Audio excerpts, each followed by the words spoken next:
Get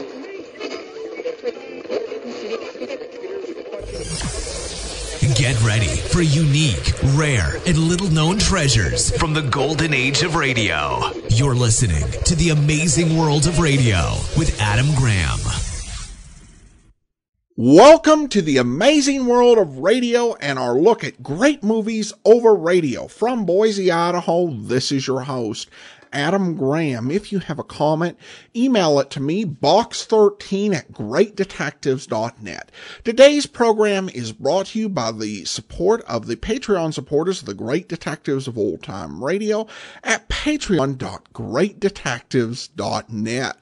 Well, today's episode is going to be a unique one. I believe I said at the start of the series that everything we were going to bring you was going to be from the Lux Radio Theater. And in this case, it's not exactly true, but it's kind of confusing. Because some collectors will list this as a Lux Radio Theater episode, but others won't. Technically, it's not. It's an episode of what's called Victory Theater. Victory Theater was a series done by CBS in the summer of 1942 to help raise funds for the war and to encourage purchase of war bonds. And what they did is they took several different series and they made special extra episodes for the purpose of war bonds.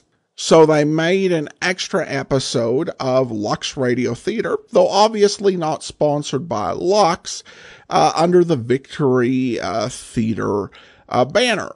But it's essentially the same thing as Lux Radio Theater. It's got the same theme song and the same host, the great Cecil B. DeMille. Today's episode isn't technically Lux Radio Theater, but really it is.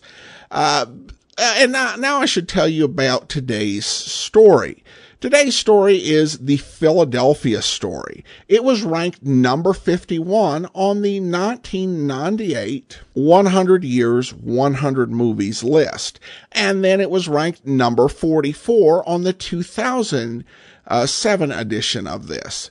The original air date, July the 20th of 1942, and I'll warn that the sound is a little bit rougher than some of the previous episodes, but let's go ahead and take a listen to the Philadelphia story. The United States of America presents the Victory Theater.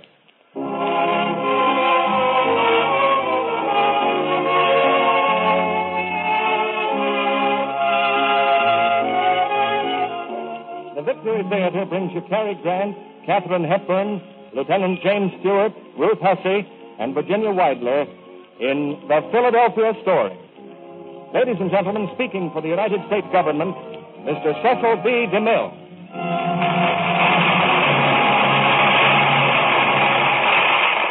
Greetings from Hollywood, ladies and gentlemen.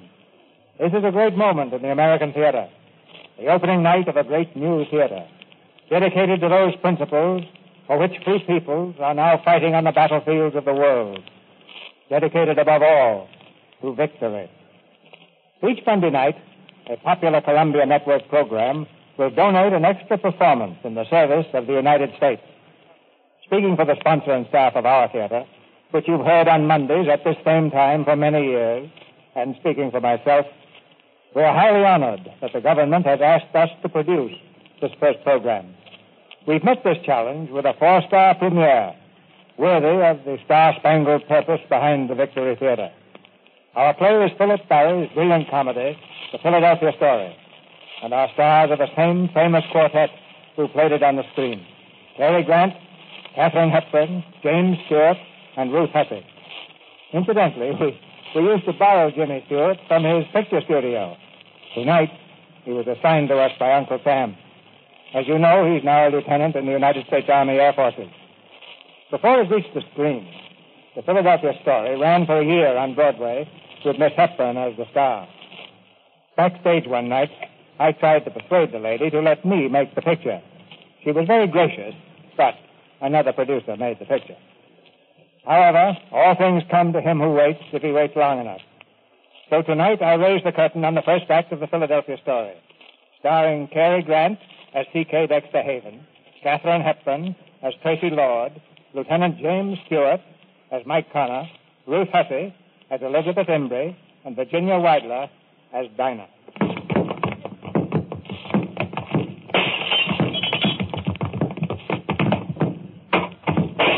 And don't bother to come back.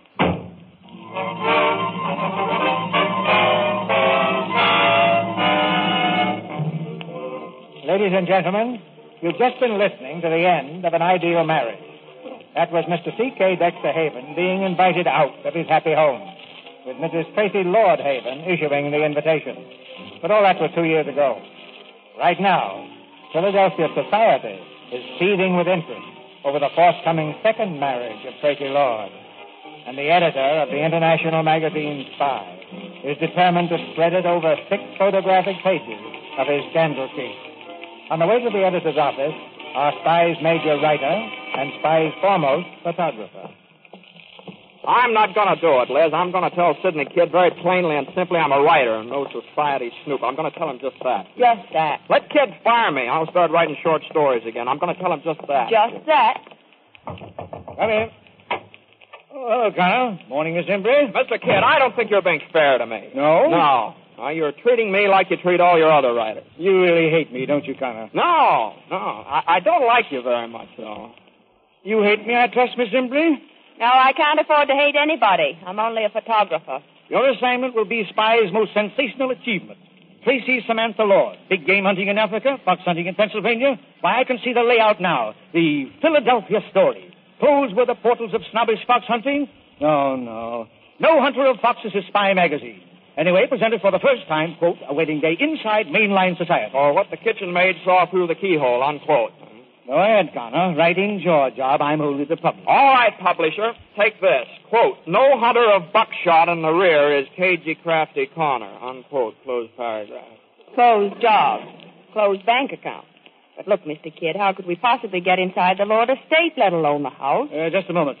Miss Pauly? Yes, sir. Ask the gentleman to come in. Yes, sir. You'll find, Miss Embry, I haven't overlooked anything. Come in, please, Mr. Come in. I understand we understand each other. Yes, Mr. Kidd, quite. Connor, this gentleman has been employed in our Buenos Aires office. I believe he can help us with our problem. Tell him, please. Well, Tracy Lord's brother, Junius, is in the American Embassy down there. He's an old friend of mine. I'll introduce you to the Lords as intimate friends of Junius's. Dear old Junius. Now, this Tracy Samantha Lord, does she know you? You might say Miss Lord and I grew up together. Yes. You might also say you were her first husband, Mr. C.K. Dexter Haven. Yes, you might. Holy mackerel, what goes on here? I remember your honeymoon very well. You and she on a little sailboat. The True Love, wasn't it? That's right. How did you know? I was the only photographer whose camera you didn't smash. Oh, you were terribly nice about it. You threw it overboard. Well, I had the strange idea that our honeymoon, was our own private business. Now, what are the plans, Haven? The wedding's Saturday. They should spend tomorrow night as guests of the Lord. Well, now, wait just a minute. Now, there's something screwy here. Now, listen, Mr. Haven, why are you doing all this unless you... you want to get even with your ex-bride, huh? I don't think there's anything further to discuss.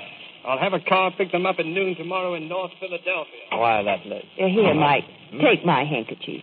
There's a little spit in your eye. It shows. Tracy!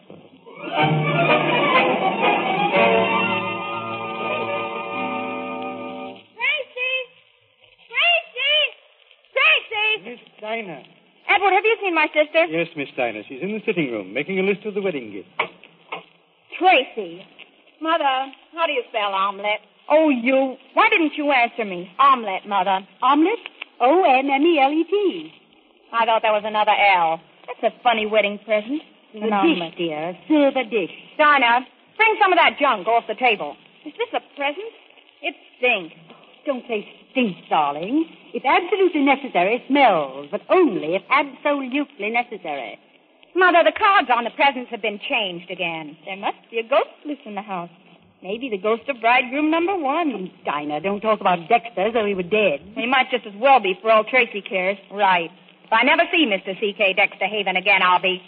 Mother, look at that lamp. Isn't it awful? Who sent it? They're friends of your father's. Wouldn't you know it? What are they, tap dancers or just musical comedy producers? That's hardly fair to your father's interest in art, Tracy. Art my eye. The art of putting up $100,000 to display the shapely legs of Tina Mara. That will do, Tracy. Oh, I give up, Mother. If you just face the facts squarely, as I did. Well, we both might face the facts, but neither of us has proved to be a very great success as a wife. We just picked the wrong first husband, that's all. Well, let's argue about it. You wanted me to take a stand, and I've taken it. The only stand a woman could take and keep her self-respect. Yes, Tracy, I know. Now I have my self-respect and no husband. Hey, it's better this way, really. You'll see. Let's forget about the past. We both deserve some happiness now, especially you. Darling. Isn't George an angel? George is an angel. Is he handsome or is he not? George is handsome. I like Dexter better. Really? Why don't you postpone the wedding? Postpone it? How? Get smallpox. Don't put that idea in our heads. What time is it? George isn't usually late. Oh, he's waiting for us at the stable. Waiting for us at the... Mother, if I don't choke her before Saturday... It'd postpone the wedding, wouldn't it? It would not. Be in the car when I get down, Dinah. She's so mean about Dexter. He was rather mean to her, my dear. Did he really sock her? Please, Dinah. Well, the papers were full of innuendo.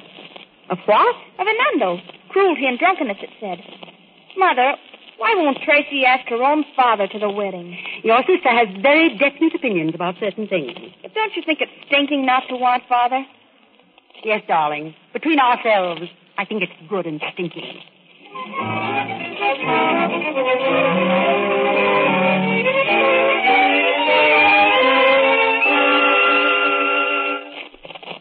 Wait till you see your fiancé. He's all shiny. What are you talking about? Brand new riding breeches. See? Hello there.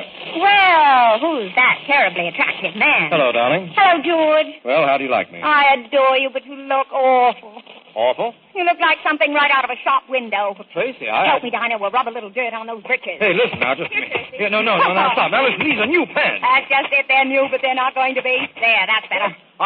I don't get it. When I was a coal miner, the idea was to get enough money to buy clean clothes, and now that I'm general George, manager... what's that thing you were reading? This? Oh, I was just glancing through it. It's a copy of Spy. Who takes it, your cook? I love it. It's got pictures of everything. It certainly has. I just wanted to see if there was anything in here about the wedding. What do you mean? Well, I thought maybe you being one of the oldest families in Philadelphia and me getting fairly important myself. Luck, of course. Let me have that thing. What's the matter? Look at this stuff. An average day in the life of a congressman. The congressman's wife. The kitchen, where is prepared 1 banana, sliced, 2 fried eggs. Of all the filthy ideas, coming into a private house with a camera. Get on that horse, George Kittredge. Tracy, what would happen if I took it into my head someday to go into politics? You'd be elected president. No, I mean about publicity. Not in my home. Get on that horse.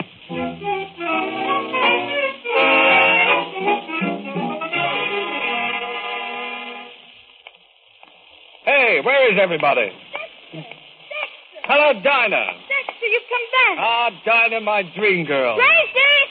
Dexter's here! Dexter! What in the name of... Well, hello, Tracy. Oh, Dexter. How are you, Mother Lord? Dexter, don't you know that tomorrow's the wedding? Oh, no. Oh, that's right. So it is. You can go right back where you came from. Now, Red, look. You don't think I'd miss your wedding, do you? When did you arrive? Tell us all about Junior. Well, Junius is fine. Oh, he should be here. Well, he's heartbroken. I suggested representing him as best man, but... I'm afraid George might prefer to have his best man sober. Ouch! I wish you'd represent George. That's my loyal little girl, Dinah. Oh, you'll like the people Junius did send, though, I'm sure. You haven't switched from liquor to dope by any chance, have you, Dexter? The people Junior did send? Yes, you don't have to know a Macaulay Connor or an Elizabeth Imbrie, do you? No, I don't. Well, then you'd better come along and be introduced. You see, they're great friends of Junius's. Do they expect to stay here over the wedding? I think it's very queer indeed. I think it's queerer than that. I think it's paranoid.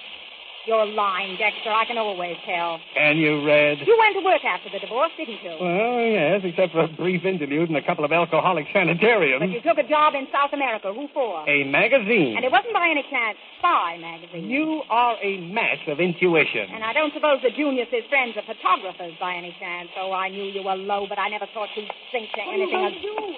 After I telephone Junius, I'm going to do plenty. No, now, wait, Red, wait. I confess you don't have to telephone Junius. So, you confess? No, you're slipping, Red. I used to be afraid of that look. The withering glance of the goddess. Oh, shut up.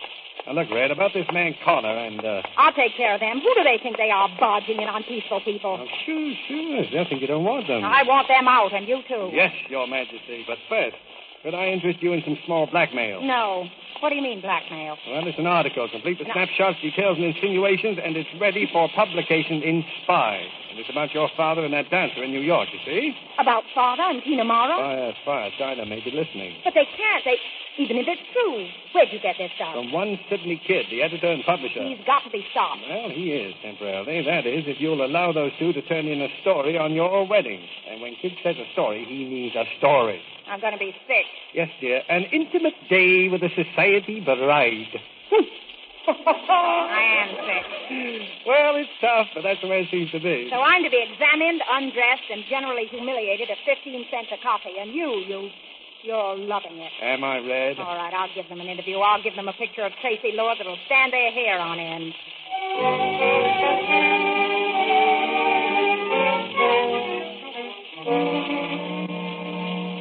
Look at this joint, will you? What is this room? I forgot my compass. Well, this would be the south-southwest parlor by living room or something. Say, what's this guy Haven up to? C.K. Dexter Haven. Yeah, what kind of a name is that? Macaulay Connor's no home fun tag, my pet. Yeah, well, just try calling me Macaulay. I knew a plain Joe Smith once. He was only a clerk in a hardware store. But he was an absolute rat.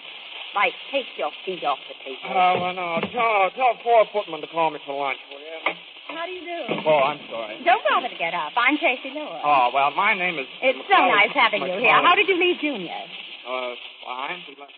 This is Miss... Junior is such a lamb, isn't he? Yes, isn't he? It's a pity that none of the male members of the family are going to be here to welcome you. No, well, where's your father? Darling, Papa, I do hope you'll stay for my wedding. We'd like to very much. I'm so glad that it occurred to you. Was your father sick? What a cunning little camera. I'm afraid I'm an awful nuisance with it. But you couldn't be. I hope you'll take loads of pictures. You're a kind of writer, aren't you, Mr. Connor? Sort of. A book? Yes, a book of short stories. Under what name do you publish? My own, Macaulay Connor. What's the Macaulay for? Well, my father taught English history. I'm Mike to my friend. Of whom you have many, I'm sure. English history has always fascinated me. Cromwell, Robin Hood, Jack the Ripper. Where did he teach? I mean your father. Well, he taught in a little high school in South Bend, Indiana. South Bend. It sounds like dancing, doesn't it? You must have had a most happy childhood there. No, it was terrific. I'm so glad. Well, no, I didn't mean it that way. I'm so sorry. Why? Well, I don't know. Lack of wherewithal, I guess. But that doesn't always cause unhappiness, does it? Are either of you married? No. No, what? No. You mean you were, but now you're divorced. Well, the fact is... Come now, surely you're not ashamed of it. Of course I'm not ashamed of it. What? Well, it was years ago. I was only a kid in Duluth. Good heavens, Liz, you never told me anything about this. Well, you never asked me. Well, I didn't ask you, of course not. Joe Smith, hardware. You're the darndest girl.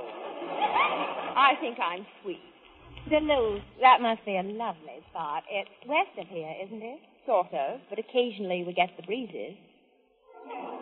And this is your first visit in Philadelphia. It's a quaint old place, don't you think? Filled with relics. Tell me something. Are you two going together? Well, now, I beg your pardon, please. Odd question, I must say. I don't see why. I think it's very interesting. Don't you agree, Miss Imbrake, that if a man says he loves a girl, he ought to marry her? Can she be human? Please, Mr. Connor, I asked this young lady a question. I beg your pardon. Well, that depends. I'll see what's keeping Mama. You'll excuse me, won't you? Who's doing the interviewing here? You don't suppose she's caught on somehow? Oh, no, she was born that way, but I've still got to get an interview. Well, try the town library. You can probably dig up enough stuff to hang her whole family.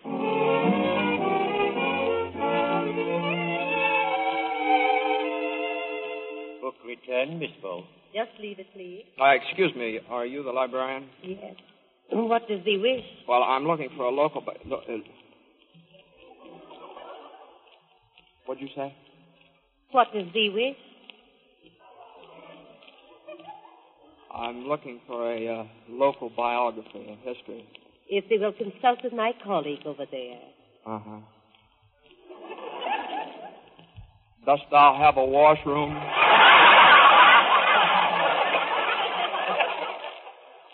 To the left. Thank thee.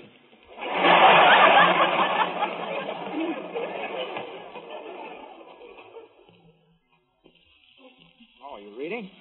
Look, I know this is a public library, but Oh. Hello. Well, my book, huh? Well, couldn't you afford to buy a copy?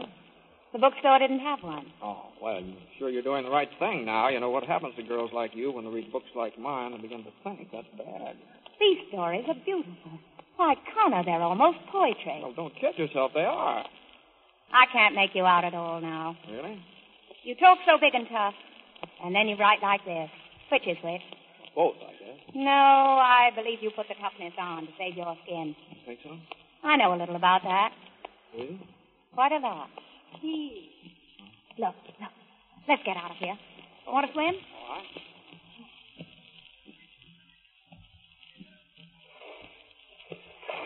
Towel, Connor?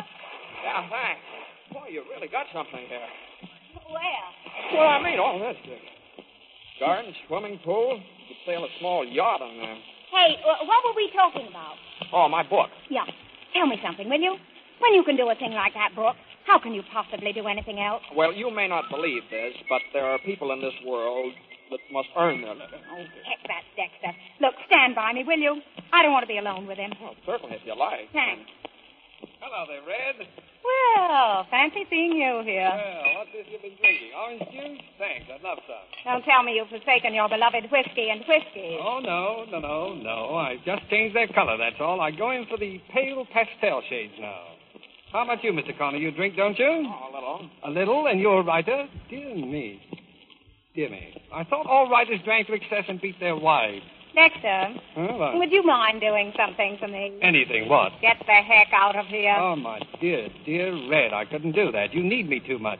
Would you mind telling me just what it is you're hanging around for? Look, I think I'd better... No. Please don't go, Mr. Connor. No. Please don't go, Mr. Connor. As a writer, this ought to be right up your street. Don't miss a word. Well, I never saw you looking better, Red. You're getting that fine, tawny look. Oh, we're going to talk about me, are we? Goody. Yes. It's astonishing what money can do for people, Mr. Connor. Not too much, you know, just more than enough. Now, take Tracy, for example. It's even changed her shape. She was a dumpy little thing at one time. Only as it happens, I'm not interested in myself for the moment. Not interested in yourself? You're fascinated, Red. You're far and away your favorite person in the world. Of course, Mr. Connor, she's a girl who's generous to a fault. Except to other people's faults. For instance, she never had any understanding of my deep and gorgeous thirst. It was disgusting. It made you so unattractive. Yes, a weakness, sure. And strength is her religion, Mr. Connor. She finds human imperfection unforgivable.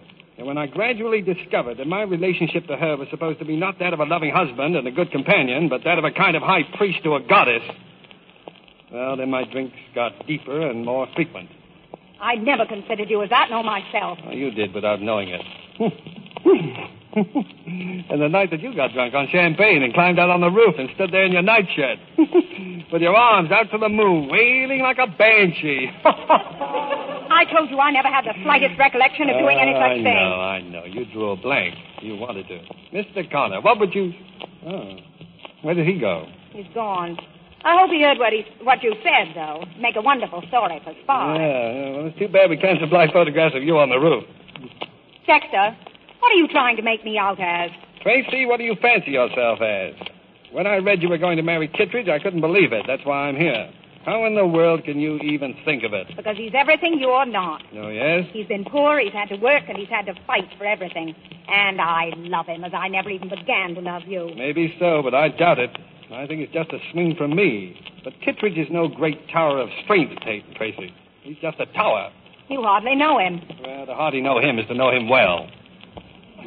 Kittredge is not for you, Red. You bet he's for me. He's a great man and a good man. Already, he's of national importance. Oh, well, you sound like Spy magazine talking. You seem quite contemptuous of me all of a sudden. No, Red, not of you. I'm contemptuous of something inside you. Your so-called strength. Your prejudice against weakness. Your blank intolerance. Is that all? Well, that's the gist of it. Because you'll never be a first-class human being or a first-class woman until you've learned to have some regard for human frailty. Yeah, it's a pity your own foot can't slip a little sometime. But your sense of divinity wouldn't allow that. You're a special class of the American female. The married maidens. So help me, Dex. If you say another word, I'll... Oh, I'm through, Red. For the moment, I've had my say. Crazy. Oh, look, the Tower of Strength. I suppose I should object to this twosome. Well, that would be most objectionable. Well, any time either of you want my advice... We'll give you a ring. Thanks. Do that, will you? Well, so long, Red. Oh, here's a little wedding present. Sorry I hadn't any ribbon to tie it up with. Well, so long, Kittredge. So long. Should we open this, Tracy? Go ahead. I must remember to send him a note along with the others. Well, What is it? look what your friend considers a wedding present. Why, it's a model of the True Love. The what? The True Love. A boat he designed and built practically. We sailed it down the coast of Maine and back the summer we were married. My, she was yaw. Yeah? What's that mean? It means... Oh, what does it mean? Easy to handle, quick to the helm, fast, bright. Everything a boat should be. Until she develops dry rot.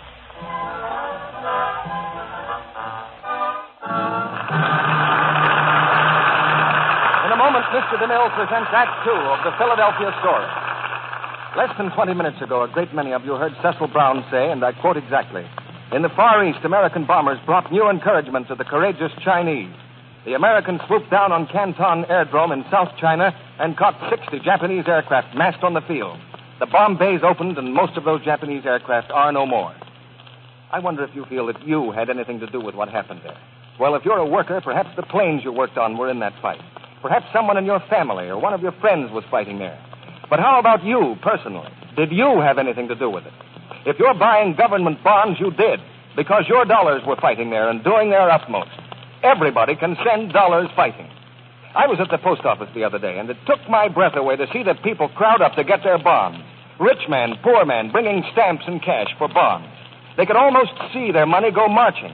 There was a satisfaction, a sense of belonging that just never comes to people that sit on the sidelines. And if you don't know that feeling, that glow, then you're missing something real. Maybe 10% of your income is tough, but do it. And if 10% is easy, make it more. Are we going to win this war? President Roosevelt says we can, we must, we will. Won't you say that too, and then make it real by starting to put 10% of all you earn into war bonds? We pause now for station identification. This is the Columbia Broadcasting System.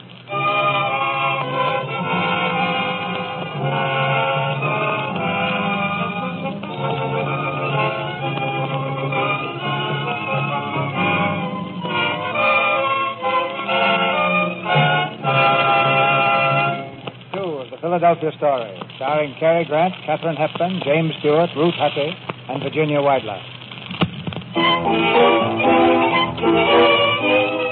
On the eve of Tracy Lord's wedding, her ex-husband's presence is no comfort. No comfort either is Dinah, who rushes in with news of a new complication. Tracy! Tracy! He came anyway. He's here right now. Who's here? Father. On the terrace, Tracy Lord faces her father and mother. In her eyes, there's nothing but scorn. Now, Tracy, remember, your Uncle Willie's guest of honor tonight. You mustn't be late. I just saw that fiancé of yours, Tracy. He roared out of here on 2 wheels. Does he by any chance ever walk anywhere? When he likes, I expect. I have a feeling he'll take the ring tomorrow and go right through center with it. Seth, you idiot. Very amusing, I'm sure. Almost as amusing as the picture of you with your arm around Mother. Oh, I find very unamusing the stupid, undignified spectacle we're making of ourselves for the benefit of those 2 newspaper people. Of course, inasmuch as you let us in for it in the first place. Oh, do keep that note out of your voice, Tracy. It's most unattractive. No? How does your dancer friend talk, or does she purr? Tracy. You've got a heck of a nerve to come back here in your best head of the family manner and strike attitudes and criticize my fiancé and give orders and mess things up generally. Stop. I can't help it. It's sickening, as if he'd done nothing at all. Anyway, it's not your affair, Tracy. If it concerns anyone, well, actually, I don't know who it concerns except your father. That's very wise of you, Margaret. What most wives fail to realize is that their husband's philandering has nothing whatever to do with them. Oh? Then what has it to do with? A reluctance to grow old, I think. I suppose the best mainstay a man can have as he gets along in years is a daughter. The right kind of daughter. How sweet. Full of warmth. Full of foolish, unquestioning, uncritical affection. None of which I've got? None. You have a good mind, a pretty face. You have everything it takes to make a lovely woman, Tracy, except the one essential. An understanding heart. Without it, You might just as well be made of bronze. That's an awful thing to say to anyone. Indeed it is. So, I'm to blame for Tina Mara, am I? To some extent, I expect you are. You coward. No, but better to be one than a prig. And a perennial spinster, however many marriages. Sis, that's too much. What did you say I was? You want me to repeat it? A prig and You mean you think I'm some kind of a goddess or something? If your ego wishes to call it that, yes. Come along, Margaret.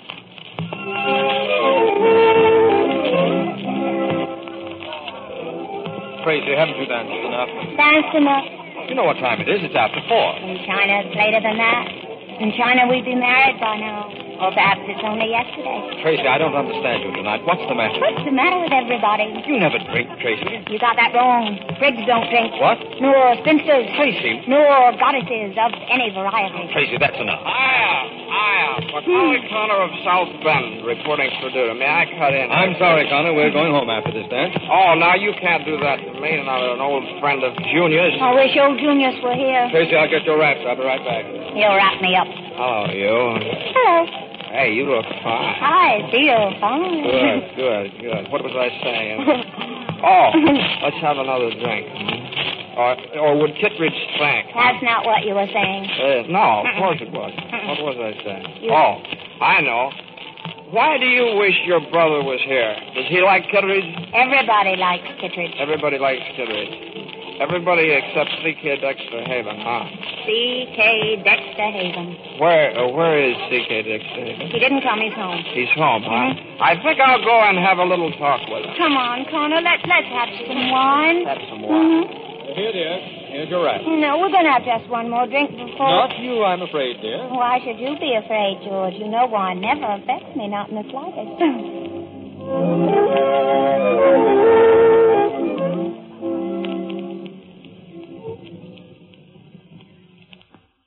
C.K. Dexter Haven?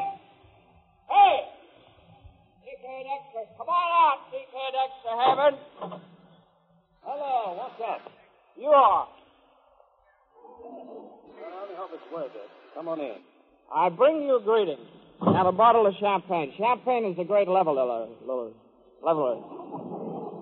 It makes you my equal. Oh, I wouldn't quite say that. Well, almost my equal, anyway. C.K. Dexter Haven, I would like to talk to you. All right, well, let's go in the talking room. Now, don't tell me the party's over so soon. No, I just felt like talking to you. Well, that's nice. I wonder if I might borrow a drink. Certainly. Over to Newcastle. Here, sit down. Thank you.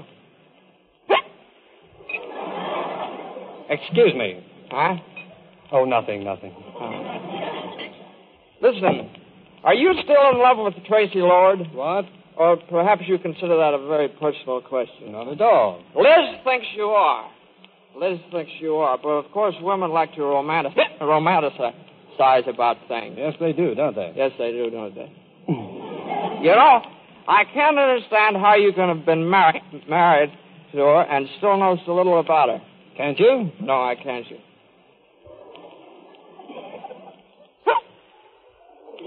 I have the hiccup. No. I wonder if I might have another drink. Certainly. Thank you.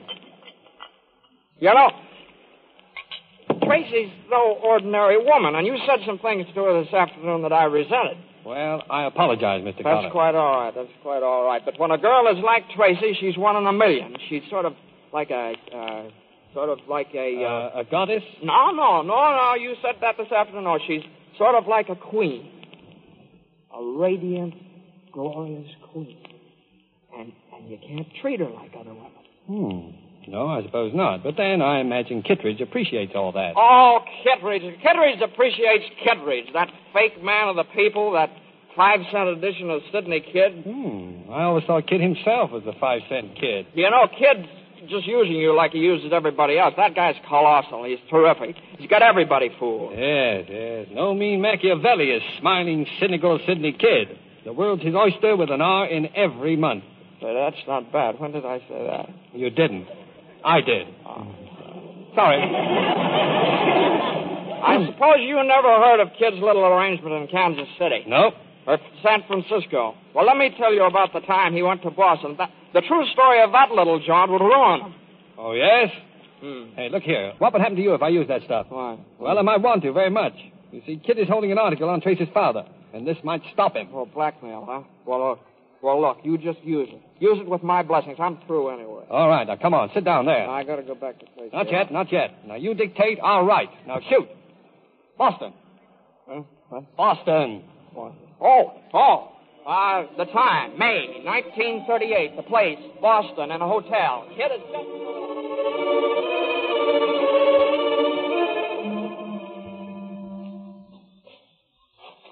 You know, Tracy, champagne's funny stuff. I'm used to whiskey. Whiskey's sort of a slap on the back. Champagne's a heavy mist before my eyes. It was nice of you to bring me home. I have a little mist, too. Hey, what's that? Music. Dance? Uh-uh. I tell you what. Let's have a quick swim to brighten us up. Dexter and I always swam after parties. Let's dip into some of the champagne instead. Hello. You? Hello. You look fine. I feel fine. Did you enjoy the party? Sure. The prettiest sight in this fine, pretty world is the privileged class enjoying its privilege.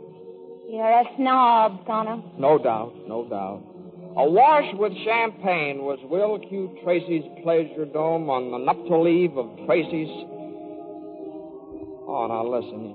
You can't marry that guy. George, I'm going to. Why not? Well, I don't know. I thought I'd be for it at first, but you just don't seem to match up. Then the fault's with me. Well, maybe so, but all the same, you're quite a girl, Tracy Lowe. You think? Yeah, I know. Thank you, Professor. I don't think I'm exceptional. Yeah, you are, though. I know any number like me. You ought to get around more. In the upper class? No, thank you. What have classes to do with it? George comes from the so-called lower class. Dexter from the upper. I'll take the lower, thanks. If you can't get a drawing room. What do you mean by that? My mistake. You're insulting. What? Sorry. Oh, don't apologize. Well, who's apologizing? I never knew such a man. Tracy. What do you want? You're wonderful. There's a magnificence in you, Tracy. No, I'm getting self-conscious. It's funny. Mike, Yeah. let's what? I don't know. Go off, I guess it's late. A magnificence that comes out of your eyes and your voice and the way you stand there and the way you walk. You're lit from within, Tracy. You've got fires banked down in you. Hearth fires and holocaust. I don't seem to you made of bronze, then. No. You're made of flesh and blood. That's the blank, unholy surprise of it. You're the golden girl, Tracy. Full of life and warmth and delight. And what goes on here? You've got tears in your eyes. Shut up. Oh, Mike, keep talking, talk, will you? No, I've stopped. Why? Has your mind taken hold again, dear Professor? All right, now lay off that professor stuff, you hear me? Yes, Professor. That's really all I am to you, is it? Of course, Professor. You sure? Come here. What are you, Professor? Are you sure? Yes, of course, I'm... Oh. Tracy. Oh. Golly, Moses. Tracy. Mr. Connor. Let me tell you something, Tracy. No, don't. All of a sudden I've got the shakes. Can't be anything like love, can it? No, it mustn't be. It can't. Would it be inconvenient? Terribly. Anyway, I know it isn't. Oh, Mike, we're out of our minds. Right into our hearts. That ought to have music. It does, doesn't it? Oh, Tracy, you're so lovely. Oh, it's as if my insteps were melting away. What is it? Have I got feet of clay or something? Tracy. Mike, it's not far to the pool. It's just over the lawn and in the birch grove. It'll be lovely now. Tracy, you're tremendous. Put me in your pocket, Mike.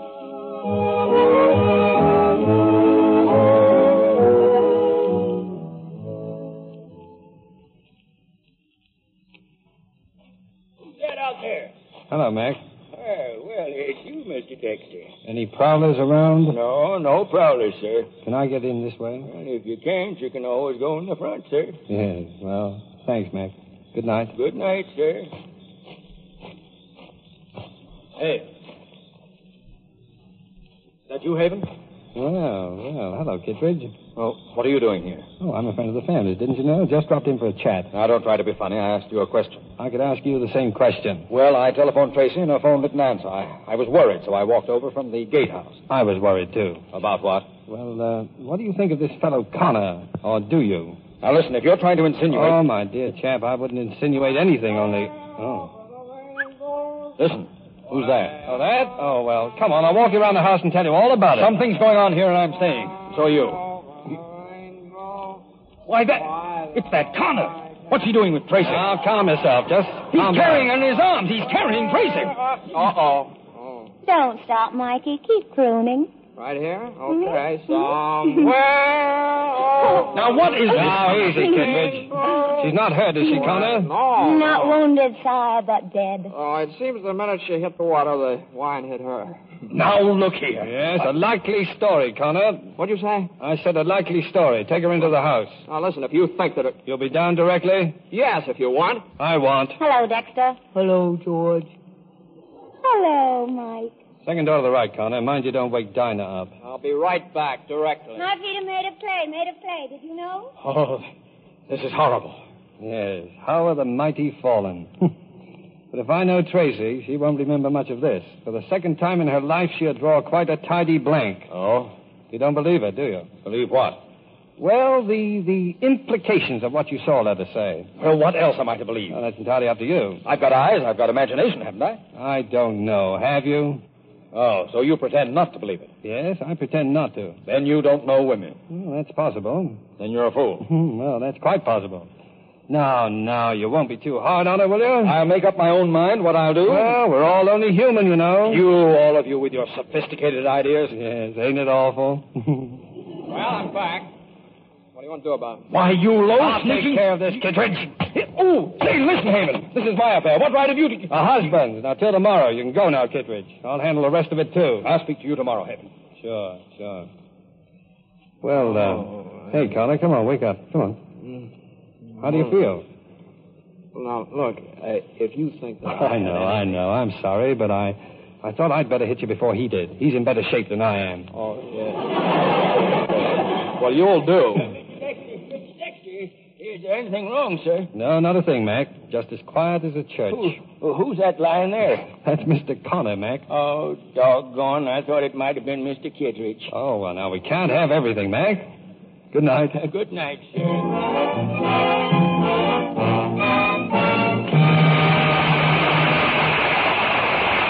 After a brief intermission, you'll hear the third act of the Philadelphia story.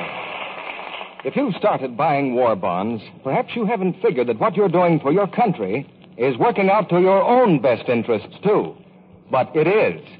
And there's nothing unpatriotic about the fact that these bonds are a gilt-edge investment, too, as Mrs. Brown here knows. Do you mind Mrs. Brown revealing your personal affairs? No, I don't. Our income is $35 a week. It's quite a sacrifice to put 10% of that into war bonds. But I told my husband that we'll save quite a bit of money. Indeed you will.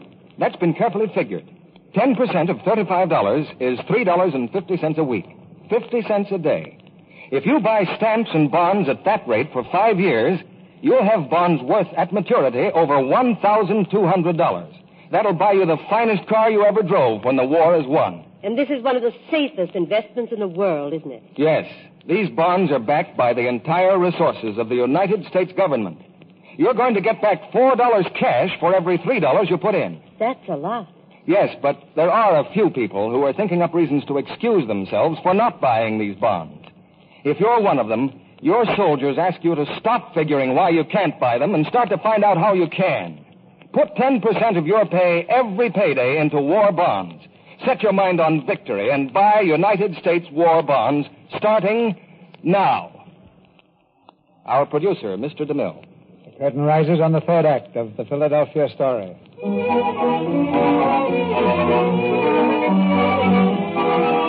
wedding day has dawned bright and fair, and the events of the wedding eve are a thing of the past, particularly for Tracy.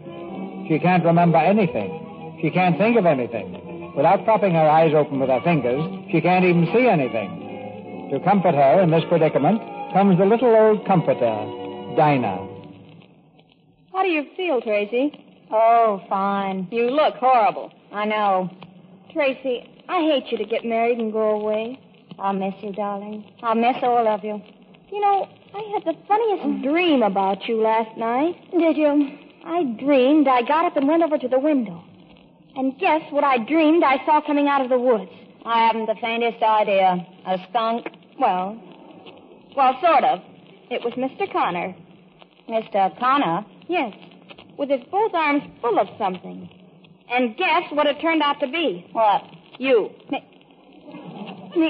Me, Mr. Connor, was carrying you. Wasn't it funny? It looked sort of like you were coming from the pool. The pool? I'm going crazy. I'm standing here solidly on my own two hands and going crazy. Then what? Then after a while, I opened my door, and there he was in the hall, still coming along with you, puffing like a steam engine. His wind can't be very good. Then what? Well, then he... Guess.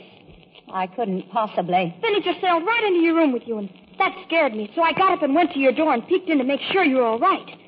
And guess what? What? You were. He was gone by then. Gone? Of course he was gone. He was never there. I know, Tracy. Well, I should certainly hope you did. It was just a dream, I guess. Tracy, Dexter says so, too. Dexter? Dinah, Lord, you little fiend, if you told Dexter... Oh, hello. I'm testing the air. I like it, but it isn't like me. Well, hello, Donna. How do you do, Mr. Connor? Did you have a good sleep? Wonderful, wonderful. You? Marvelous. Have you ever seen a handsomer day? Never, never. What did such a bag? I got it for nothing for being a good girl. Well, Dinah, how are you? Don't worry. I'm going. Why should you? Well, I guess you must have things you wish to discuss. Only remember, it's getting late. She's always trying to make situations. Oh. Well, what's the matter with your chin? Oh, what does it children? A little. What happened? Well, I guess I stuck it out too far. Into a door in the dark? Yes, that's it. Well, Tracy, what about you? You all right? Me? Yeah. Oh, of course. Why shouldn't I be? I had a simply wonderful evening. I hope you enjoyed it, too. The last part of it. Really? Why, especially the last? Tracy, you asking me? Oh, you mean the swim? Yeah. We did swim. And so forth, didn't we? Yes. Did, Tracy, darling. Right. Well, what can I say to you? Tell me, darling. Not anything. Don't say anything, and especially not darling. Well, then you're going through with it, huh? Through with what? With the wedding. Why shouldn't I? Well, you said last night that... Oh, I said a lot of things last night, it seems. Okay, no dice. Also, no regrets about last night, huh? Why should I have? Well... You don't know what I mean. I'm asking you. Tell me straight out. Tell me the reason why I should have had... No, don't. Don't tell me anything. All right.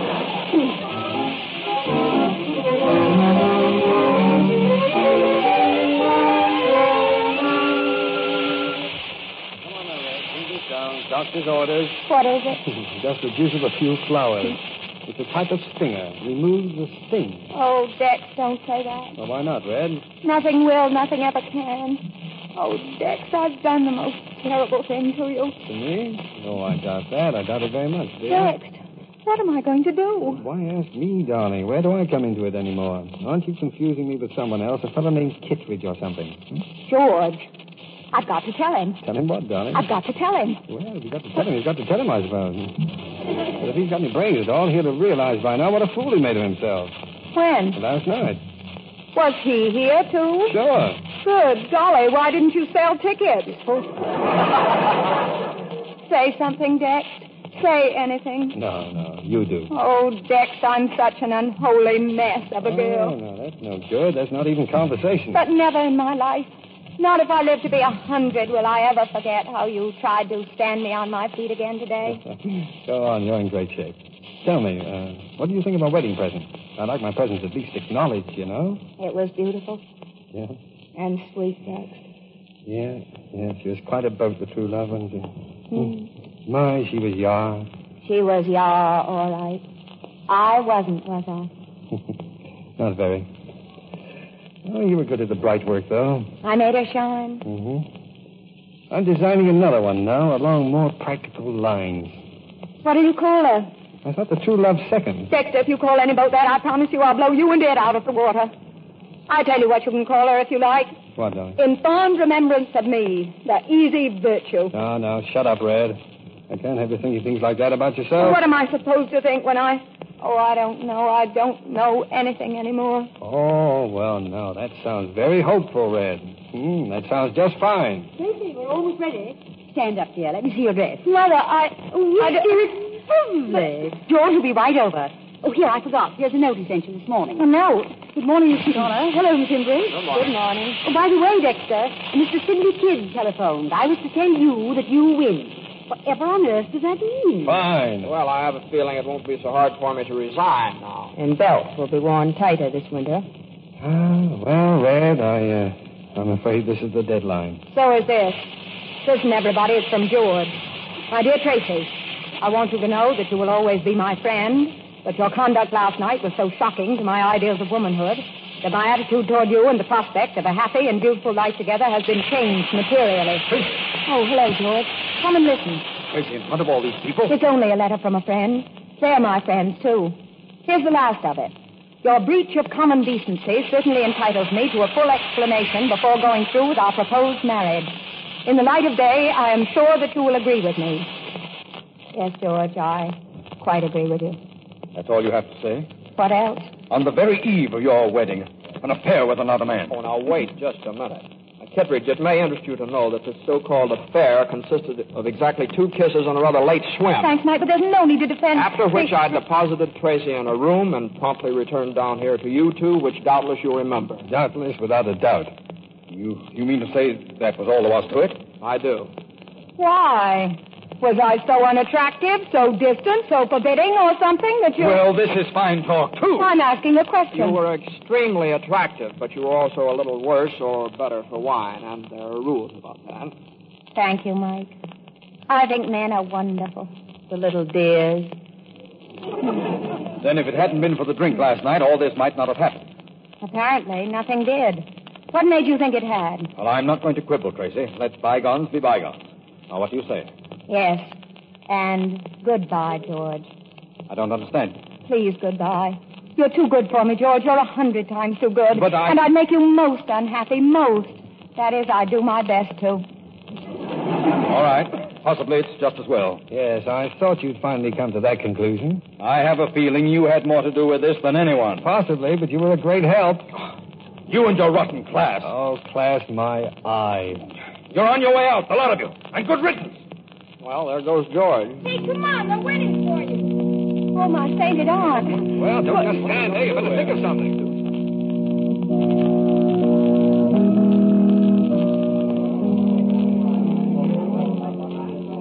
Shut that door. Shut the door. Dex, did you see them out there? That welter of faces. My, they look solemn. What in the name of all that's holy am I to do? Tracy. Yes, Mike. Now, look, I got you into this thing, and I'll get you out of it. Will you marry me, Tracy? No, Mike. Thanks, but... Nope. Why not? Because I don't think Liz would like it, and I'm not sure you would. And I'm even a little doubtful about myself. But I am beholden to you, Mike. I'm most beholden. But they're in there. They're waiting. Mike, don't get too conventional all at once, will you? There'll be a reaction. Come on, cheer up, Red. It'll be all right. You've been got out of jams before. Mother. It's all right, dear. Your father will make a very simple announcement. Is there anything special you want me to say, Tracy? No, I'll say it. Whatever it is, I'll say it. I won't be got out of anything anymore, thanks. Tell them to stop the music. Tracy, listen. Dex, what can I say? Just open that door and go ahead. I'll prompt you. Ladies and gentlemen. Dex. Well, Dex. Ladies and gentlemen, 2 years ago I did you out of a wedding in this house by eloping to Maryland. 2 years ago, you were invited to a wedding in this house. And then I did you out of it by eloping to Maryland. Right. Which was very bad manners. Which was very bad manners. But I hope to make it up to you by going through with it now as originally planned. But I hope to make it up to you by going beautifully through with it now as originally and most beautifully planned. So if you just keep your seat for a minute. So if you just keep your seats a minute. That's all. That's all. Dex, are you sure? Not the least, but I'll risk it, will you? You bet. You didn't do it just to soften the blow. No, Tracy. You want to save my face? Oh, it's a nice little face. Oh, Dex, I'll be yours. Now, I'll promise to be You'll yours. be whatever you like. You're my redhead. Now, are you all set? All set. Now, will you be best man, Mike? Honor, TK. Maid of honor, Liz? Matron of honor, remember Joe Smith? Oh, how did this ever happen? Well, come on, let's get in there. See you soon, Red. See you soon, Dex. Tracy, darling. I love you, Father. I love you too, Tracy. Never in my life have I been so full of love before. Come along, come along. Wait, how do I look? Like a queen. Like a goddess. And you know how I feel? How? Like a human. Like a human being.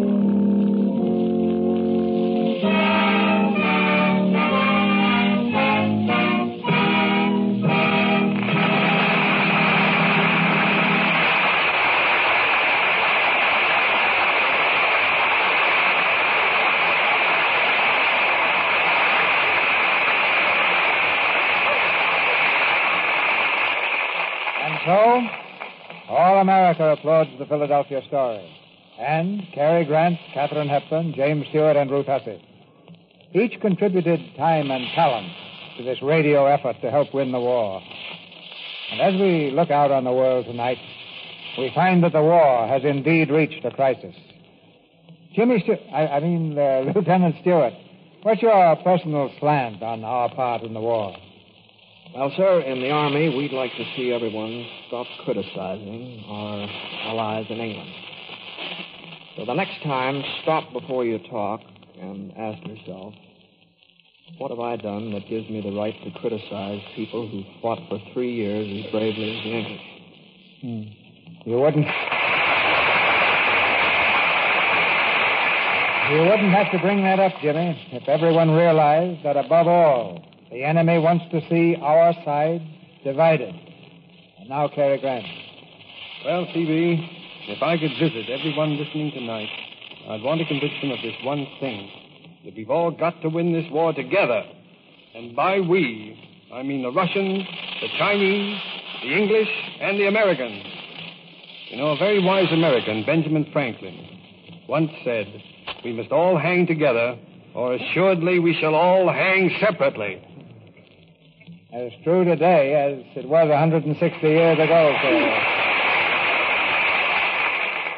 Now, here's Katherine Hepburn. I think I would like to ask every mother if she's heard of the crime of Lidice. That's the village in Czechoslovakia where every man was killed by the Nazis. I would ask her to imagine a knock at her door tonight. A knock and a door crashing in. A father and his sons dragged out to be shot. The girl and the mother scattered in cruel concentration camps, never to see each other again. I would say to that mother, if our side doesn't win this war, you can cross out the name of Lidice and write in the name of Middletown, USA.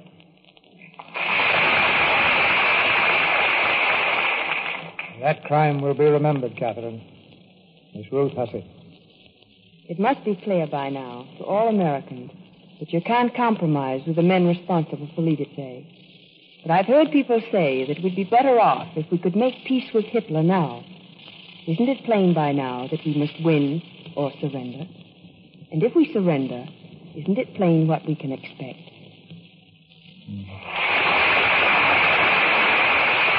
It's too plain. There can be no compromise. There is just one long fight, one united fight, shoulder to shoulder with each other and with our valiant allies. But at the end of the road, there's something worth fighting for. A world where you and your family can live in peace and freedom. Yes, C.B., the world we knew before and will know again. By the way, what is the Victory Theater planning for next week? Next week's Victory Theater will come from New York, Cary. And one of the Columbia Network's most popular programs will take over for the evening. It's Hit Parade, with Barry Wood, Joan Edwards, Mark Warner's orchestra, and the Hit Paraders in the leading popular song hits of the week. The same show millions enjoy every Saturday night. It's been a very great privilege for me to have a part on the first Victory Theater program, Mr. DeMille. Good night, sir. Good night, sir. Good night. Good night. Good night. Good night. This was a brilliant opening night. Good luck, Lieutenant.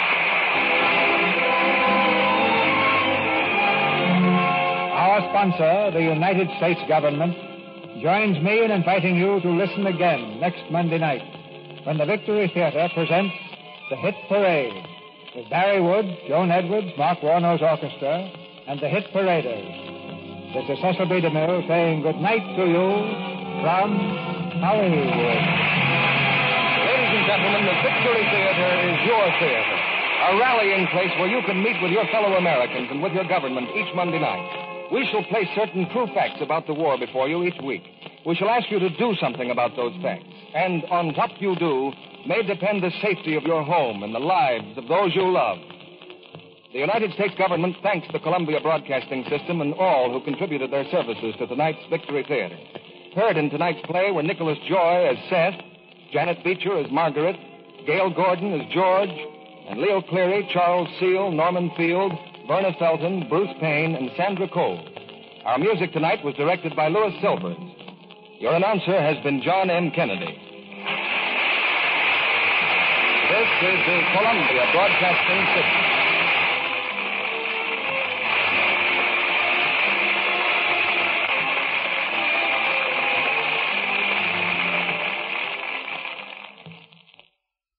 Welcome back. Well, a pretty fun story. It definitely has that stage play feel to it at times, but it's really delightfully acted by everyone. To me, Jimmy Stewart was a real standout. I don't think the role was written of Mike, that it was written to be this big role, but he just did a heck of a good job in it. And this actually was the role for which he won his only Best Actor Oscar. And, I mean, this was really written with Cary Grant as the male lead.